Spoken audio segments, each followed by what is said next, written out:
I couldn't bear the thought of being trapped with a man who looked at my pregnant belly with such disdain, as though the very sight of me at 9 months filled him with revulsion. The cruel smile he wore only added to the bitterness. He seemed to relish this moment, as if anticipating it all along. Not wanting to endure another second of his disdain, I quickly went to my room, retrieved a set of papers, and thrust them into his hands. "Divorce papers," I said curtly. Brian's face twisted in shock. "What the hell is this? Out of nowhere?" I met his anger with a steely gaze. "This was your idea, Brian. Now sign them. I'll be filing them first thing tomorrow." My voice didn't waver, even as his face flushed with fury. "You'll regret this," I added, my resolve unwavering. "Watch closely, because you'll see what it's like to be treated the way you've treated me. Let me introduce myself. My name is Linda, a 27-year-old former housewife.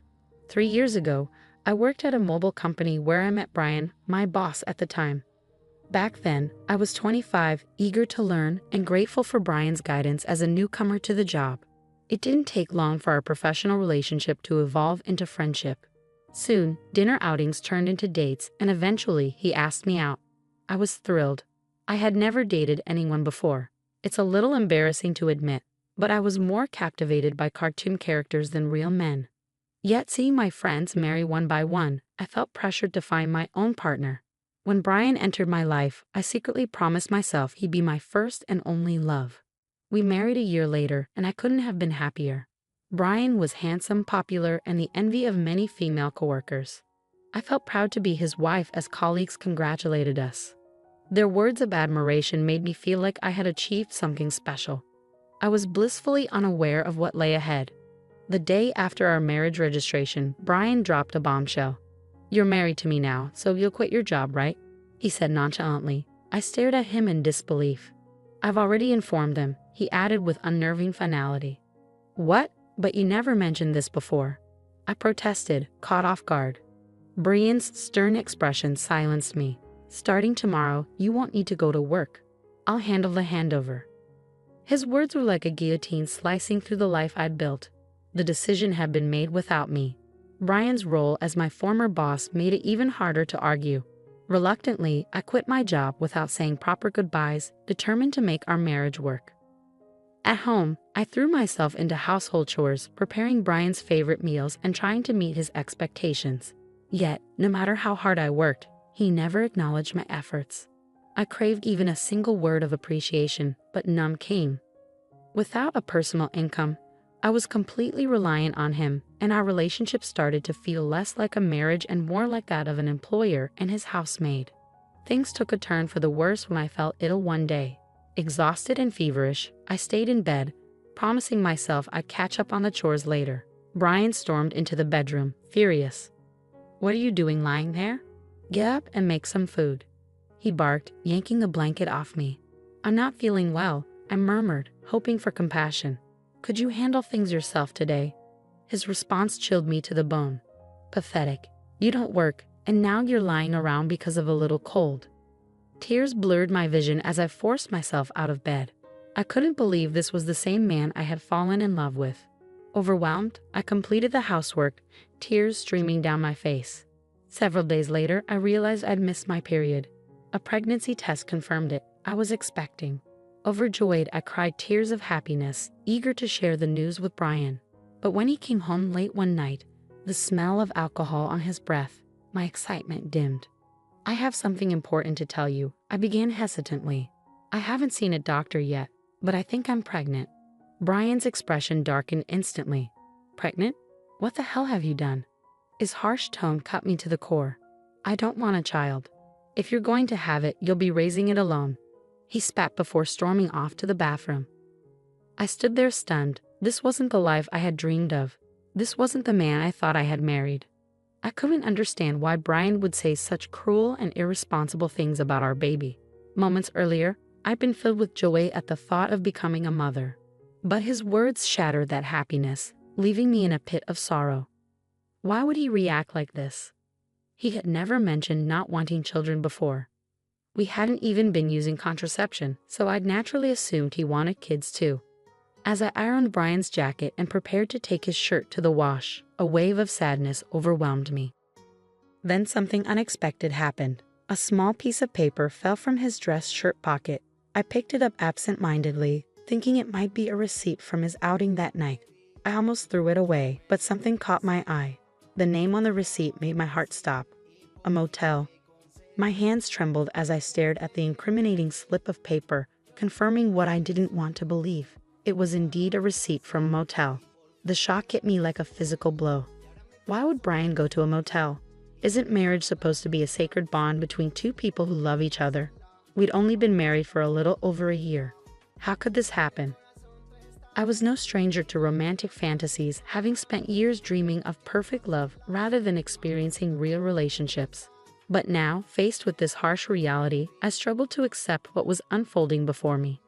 The possibility that Brian was cheating began to make horrifying sense. Had he been using me from the start? Was he in love with someone else while I played the role of a convenient housemaid? Was this why he reacted so coldly to my pregnancy? These doubts swirled in my mind, and I couldn't shake the gnawing feeling that there was more to Brian's behavior than met the eye. As I grappled with these thoughts, nausea swept over me, not just from morning sickness, but from the realization that my husband might have betrayed me. Perhaps his insistence that I quit my job had a sinister purpose. Maybe his mistress worked there, and he needed me out of the way. Everything seemed to click into place, and my mind blurred the lines between reality and suspicion. But the heartless words Brian had hurled at me when he learned of my pregnancy were undeniable. That day, I resolved to uncover the truth. From then on, I observed Brian's behavior with new eyes. His coldness was impossible to ignore. It was as if he resented me for becoming pregnant. Despite knowing how sick I felt, he would eat smelly foods near me, criticize my housework, and force me to redo tasks. My pregnant body endured his cruelty while my heart grew heavier by the day. But I didn't let it deter me. I began investigating his infidelity. Brian guarded his phone fiercely, never parting with it, even taking it to the bathroom, making it nearly impossible to check. I searched his pockets, hoping for more receipts or clues, but my efforts were fruitless. I even considered hiring a private investigator, but without any personal income, I couldn't afford such a step. Just when I felt trapped in my search for answers, an unexpected lifeline arrived. One day, my phone rang. It was my father. "Dad?" I said, surprised. His busy schedule rarely allowed for casual calls. "Hi, Linda. How are you?" he asked warmly. "Everything's fine," I lied. "Is something wrong? Aren't you busy with work?" "My employees are handling things well, so I'm taking it easy," he replied. My father, the CEO of a company in England, had always been a workaholic. His call was unexpected. "What's going on?" I asked, curious. Then came the shocking revelation. He told me something that made my world tilt. "Is that true?" I asked, struggling to believe what I was hearing. "Yes," he said firmly. "I wouldn't lie to you. Trust me on this." The pieces of the puzzle started falling into place. Though initially stunned, I felt a strange sense of relief. "Thank you, Dad. I'll handle it from here," I said, my voice steady with newfound resolve. The truth emboldened me, but it also reignited my anger. As the months passed, Brian's behavior remained distant and cold.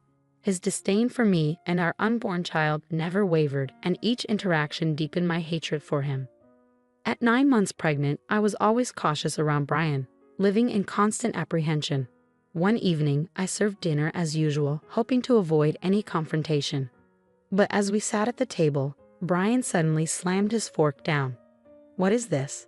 It's tasteless," he exclaimed, throwing the plate of food onto the floor. I froze, baffled by his outburst. Anger began to well up inside me as I looked at the discarded meal I had painstakingly prepared. "I've been meaning to say this," Brian continued, his tone laced with contempt. "Your cooking has been terrible lately."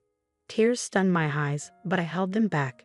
Since becoming pregnant, I had deliberately used less seasoning to ensure healthier meals for our baby. This was only temporary, and he could easily have added salt to his portion if he wanted. But instead, he chose to humiliate me. Why? Why did he have to treat me like this? I was about to respond to Brian's harsh words when he sneered, his voice dripping with malice. "You're a woman with a belly like a monster.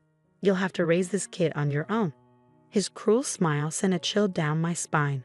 Though I had always feared this day might come, I had clung to a sliver of hope for a better outcome. Without hesitation, I went to my room, grabbed a document, and returned to him. "Here are the divorce papers," I said, thrusting the papers in front of him.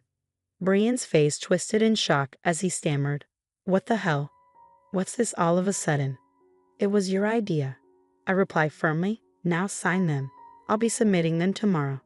I had been contemplating divorce ever since I started suspecting Brian's infidelity, but with a baby on the way, I hadn't been sure I could support myself. Now, with a new plan in mind, my resolve was unshakable. My determination seemed to provoke him. His face flushed red with anger as he snarled, "Just watch. I'll make you regret this. Do you think you can survive without me? You've got a baby to take care of. You'll regret it." Unfazed, I held my ground. "I'll be fine. Don't worry about me," I said calmly. Irritated by my confidence, Brian snatched the papers and begrudgingly began to fill them out. "Here. If this is what you wanted, take it," he spat. "Thank you," I replied, my tone steady. Brian likely didn't believe I'd actually submit the papers, but the next day, I did just that and left the house. I moved to my parents' home, where my father, recently returned from England, had suggested I stay. It was the right decision. I was fed up of my life with Brian, and my father's support was invaluable. That day, Brian called me 5 times. I ignored every call. Eventually, he stopped trying, and it became painfully clear how little I meant to him. He was probably content with his mistress and might even remarry soon. I resolved to move on from him entirely. 5 months later, I gave birth to a healthy baby and settled into a peaceful life with my parents. Parenthood brought me joy, and for the first time in a long while, I felt truly content. Then Brian called again. At first, I ignored his persistent attempts to reach me, but after several calls, I finally picked up, weary of his intrusion. "What do you want now?" I asked, my tone flat. "Hey, what's going on? Why were you on that show? And since when are you the daughter of a CEO with millions of dollars?" Brian's voice was a mix of surprise and anger. Unbeknownst to me, Brian had seen a TV show that aired after I moved back home.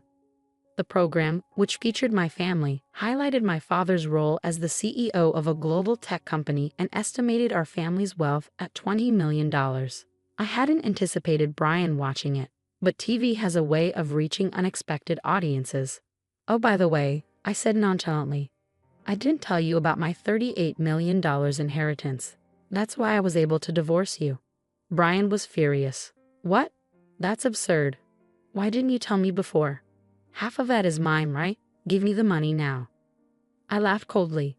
Just as I thought. After seeing the show, all you care about is money. Gifts from parents aren't included in the property split. And don't forget your own wrongdoings, Brian. "What are you talking about?" he asked, his voice tinged with unease. "I'm tired of your antics," I said, my patience wearing thin. "You cheated on me, didn't you? With your new wife, your junior from work. You started dating her even before we were married." Brian was clearly shocked. He hadn't expected me to know the truth. "Did you really think I wouldn't find out?" I continued. "My father has connections everywhere, including in your company. I've known for a long time." I paused before delivering my final blow. "By the way, I'll be demanding child support." Brian's anger turned to denial. "Stop kidding. Why should I pay child support? You got pregnant on your own and slacked off on housework. It's all your fault." I couldn't believe I had once loved someone so devoid of common sense. Leaving him was the best decision I had ever made. "Brian," I said with a mix of anger and exhaustion, "do you even hear yourself? I'll have my lawyer handle child support. Never call me again, and you'll never see the child. Goodbye." I hung up and blocked his number, feeling a wave of relief. It was finally over. Later, I learned from a former colleague of his that Brian was struggling. His new wife was a reckless spender, and he had plunged into debt trying to keep up with her lifestyle. He had hoped to get a share of my inheritance to ease his burdens, but his plan failed miserably. While Brian wrestled with the consequences of his actions, I thrived. My father offered me a position in his company, promising to pass it down to me one day. I embraced the opportunity, ready to build a future for myself and my child. After all, I am my hardworking father's daughter,